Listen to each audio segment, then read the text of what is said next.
falar de relacións, de traballo, de coidado, de dependencia e de sexualidade ou de educación.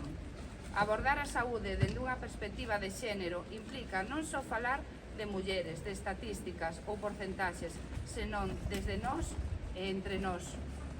Colectivos como as mulleres LGTBIQ+, viron limitado o seu dereito ao acceso á protección da saúde pola súa orientación ou características sexuais e, polo tanto, o seu dereito de vivir plenas.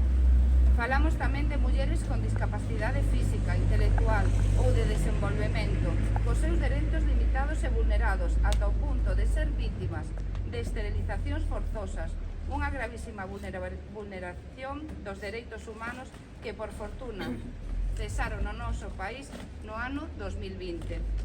Referirnos ás mulleres maiores, as que a medicina tratou e trata con frecuencia desde o paternalismo e a vulnerabilidade, negando os seus malestares de xénero e relegando as súas reivindicacións.